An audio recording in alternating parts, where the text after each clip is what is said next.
Amazon PPC can be extremely stressful and intimidating, especially at the beginning, but I promise you, after watching this video, you're gonna feel way more confident in running your Amazon ads. And you will have what you need to get started growing on Amazon. Now in this video, I'm gonna share 3 PPC tips that you guys are going to love and 1 really big mistake that you should avoid. Now this is after auditing over 1,000 accounts. I've personally consulted over 1,000 brands and I've seen so many things go right and so many things go wrong. So I want to share 3 really important tips with you. And after the 3rd tip, I'm gonna share the number 1 most common mistake I see in brands that I audit.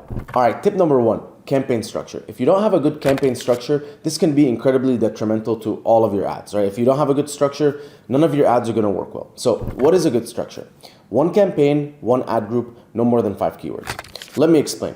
Within a campaign, you can have multiple ad groups. Now here's the nice thing about having multiple ad groups. It makes things nice and organized. But here's the problem. You can't control the budget. So let's say that I have a $100 budget in the campaign and I have 2 ad groups. I would expect 50-50, 50 in this one, 50 in that one. But here's what happens. Amazon decides where the budget goes. So it can send 10 to this one and 90 to that one. This sucks because let's say this ad group has better keywords, like long tail keywords that convert better, lower ACOS, better ROAS. Amazon could send them only $10 and 90 to this other one that is way less profitable, but maybe it just makes more sales overall. So that's the importance of having 1 ad group in the campaign. You don't want Amazon to control your budget and where your budget goes. You want all your budget to flow through into 1 ad group, and inside of that ad group, no more than 5 keywords. Now here's why I only have 5 keywords in each ad group. After auditing so many campaigns, I would go into the ad group and I would sort by sales and I would sort by spend. And I want to see, okay, show me top to bottom, like who has the most sales, who has the least sales. And this phenomenon happens where I'll see, okay, keyword number 1, 2, 3, 4, 5, they have like okay sales, and then 6 and 7 and 8 and 9,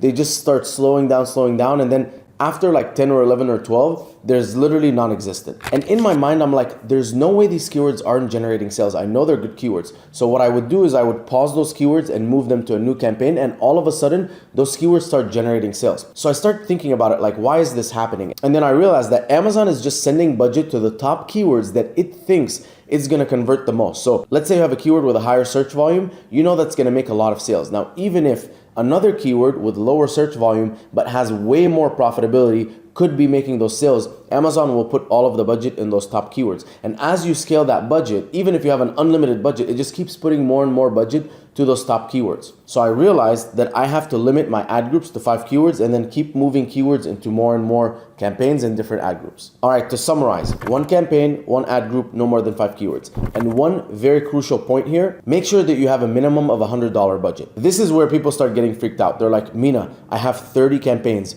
$100 budget. Am I gonna spend $30,000 a day or whatever that number is? No, you're not. Here's how spending works on Amazon. Let's say you have a campaign and you have a $100 budget. If you have a very high bids on those keywords in those campaigns, yes, you will spend the entire budget of that whole campaign every single day. But let's say you have a campaign, $100 budget, and you have a 1 cent bid. You're not gonna spend any money, right? Because your keyword is gonna be on page 100. No one's gonna see it. And as you inch up the bid, right? Let's say you're at 20 cents, 30 cents. Maybe now you're at page 8, then you're at 6, then you're at 4. And as you inch up the bids, what's gonna happen is you're gonna show up higher, more people are gonna see you, and then more people are gonna start clicking on you. So you're not necessarily spending all of the budget you have on the campaign level. What's gonna happen is it's gonna be controlled by the bid. If you have a high bid, you'll spend it all. If you have a low bid, you're not gonna spend it. And the reason that I say a minimum of $100 campaign budget is because anything under that, I see Amazon affecting the performance of that campaign negatively. In my opinion, what's happening, and I can't be sure because I don't work inside of Amazon, I don't know exactly how their algorithm works, but I think that Amazon looks at those campaigns and says, oh, it has $30 to spend a day. There's 5 keywords in there. Each one has a $1 bid. They can get 6 clicks maximum per day. And so then it's like, okay, let's just not show it that much because it can't even afford to be clicked on. Again, this is just a theory, but it makes sense. Tip number 2, using different match types. Match types like broad, phrase, and exact. So let me explain broad, phrase, and exact. Exact means when you're targeting a keyword with exact match, basically what I'm saying is if it's electrolyte powder, only show me for that keyword electrolyte powder. So for a phrase match type, basically you have the keywords electrolyte powder and you can add keywords at the beginning of the end. You can also switch the order. With broad, it goes super wide. So you can literally switch any other keywords. So when you think about it, let's say I'm targeting the keyword electrolyte powder. In exact, I'm only gonna show up in the search for electrolyte powder. For phrase, I'm gonna show up for like 20 different keywords. For broad, I'm gonna show up for 50 different keywords. And so a lot of people think, oh, let me just use exact because that's gonna be hyper targeted. Let me not use phrase, let me not use broad, or maybe use them sparingly or start with exact, whatever. All of this is wrong. Here's the thing, you cannot anticipate how keywords are going to perform on Amazon. It's impossible. So here's what you should do. You should take the keywords that you want to target, you should target them in all match types, exact, broad, and phrase. With exact match type keywords, you're going to understand the performance pretty quickly. It's either profitable, great, or if it's not profitable, you're going to lower the bids and optimize it. With phrase and broad, it's a little bit different. Once you launch those campaigns, you want to go into the search term report and constantly look and see, okay, electrolyte powder, what are all the keywords that triggered for that keyword? What that means is my campaign that has a keyword, electrolyte powder phrase, I could have showed up in the search for 20 different search terms. So I'm looking at those search terms in the search term report. Some of them might be bad and I'm going to negative those keywords. So I stop showing up for those keywords, and some of them might be good. So I'll spend more money there and show up more there. And at the end of the day, what I'm trying to do is stack up the number of keywords that are working profitably. So sometimes you have so much weight on exact, but you could launch 20, 30, 50 different keywords in broad, phrase, and exact, and some of them will perform, some of them will not perform. You go into the search term report, you negative the bad ones, and you end up with a lot of good keywords. Versus exact, you might be limited. All right, tip number 3, optimizing your PPC through the targeting tab. This is a game changer. And honestly, if you're watching this video, you're lucky, because when I started, there was no targeting tab. I had to go into every single campaign, look at every single keyword manually, or use the bulk sheet. And if you guys have ever downloaded the bulk sheet, it looks scary. Like, I was very intimidated when I first started working in the bulk sheets. Now we have a bunch of macros and all this stuff, and I like live inside of the bulk sheets. But anyways, if you go into Campaign Manager and you go into the targeting tab, it's gonna show all of the keywords that you're targeting. Now here's the thing, you wanna look at one product at a time and optimize one product at a time. And the only way that you can do that, bonus hack, is to optimize your campaign naming convention, which means every single campaign should have a product code at the beginning. So you know that this campaign belongs to this product. So for example, for MMA Nutrition, I have HU, Hard Work Unflavored, HBR, Hard Work Blue Raz, HMP, Hard Work Mango Pineapple. These are product codes that I put at the beginning of every single campaign. So I know, okay, I'm in the targeting tab, I'm gonna type in HU. It's gonna show me all of the campaigns for Hard Work Unflavored only. So I can optimize those keywords. So you're gonna go into the targeting tab. You're gonna look for one type of product. Let's say HU. You're gonna look at all of those keywords that are for Hard Work Unflavored. And then you can start adding filters. Now here's how to optimize. I'm looking for two things: keywords that are doing well and keywords that are not doing well. Let's start with keywords that are not doing well. There's two types of keywords that don't do well.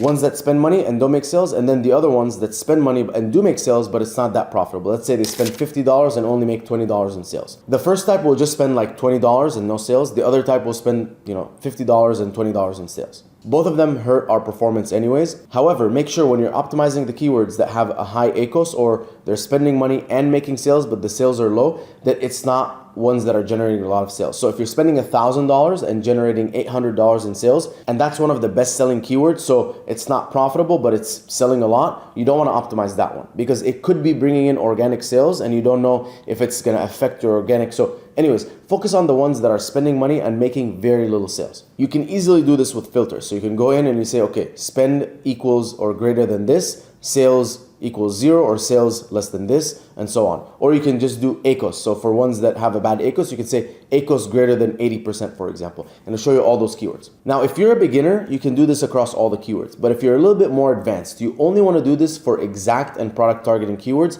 And then for broad and phrase, you want to go first into the search term report, put the same filters, negative the keywords, wait and see if that improves the performance, and if it doesn't, then lower the bids. Because sometimes you have a broad keyword that is triggering for 50 different keywords. And let's say 20 of those keywords are bad, so you negative them, you're left with 30 keywords, and now those 30 keywords are performing well, so you're like, okay, fine, I fixed the performance of that keyword. Or they don't, and then you just have to lower the bids. But it's better to try to negative first, so you can actually maybe end up with a good performing broad keyword, versus when you lower the bids, you just lower the performance of all of the keywords, and some of them that are generating sales, you might lose out on those sales.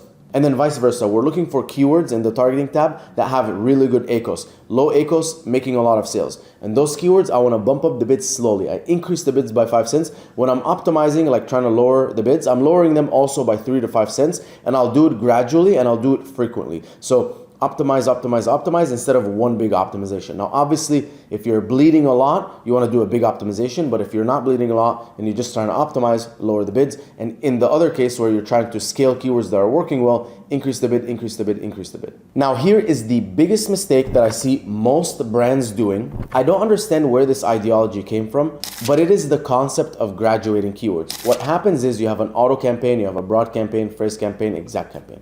So what people do is they find a keyword that is working in auto, or they find a keyword that's working in broad. Let's say my broad campaign has a keyword that's electrolyte powder, and it triggers for electrolyte supplement for women. And that keyword is super profitable. It spent, $30, it made $150 in sales. So what people will do is they will take that keyword, launch it in an exact match type campaign, and then pause or negative that keyword in broad or auto. This is the biggest mistake. Let me tell you why.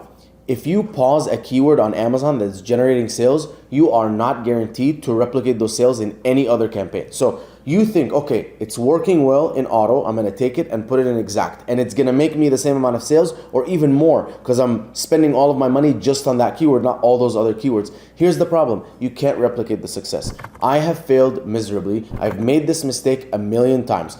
Oh, so many good keywords, let me pause them and put them in their own campaigns and spend more money on them. Here's a rule of thumb. If anything on Amazon is making you money, do not touch it. Never touch it. If it's making you money, don't touch it. If it's profitable, don't touch it. If it's generating sales, don't touch it. That's the simple rule of thumb. If it's an auto, broad, or phrase or whatever, do not touch it. Just let it keep making more sales, and then you can maybe add it in a different match type, exact for example. Keep it in auto, keep it in broad. Put it in exact and see if you can replicate the results. And if you can, amazing. Maybe try pausing that one for a little bit and see what happens. But again, sometimes you pause, you lose on the sales, and then you don't make the sales in the exact or whatever, and you're left with nothing. All right, guys, hope this video was useful and hope you have a lot more confidence with these 3 tips and that one big mistake. Now, I recently did a video on how to effectively manage your Amazon PPC and do it in a nice, time-efficient way. Check out that video, it's super useful. And I think the best way to get good at Amazon PPC is to essentially immerse yourself and watch a lot of those videos and implement. Please take action.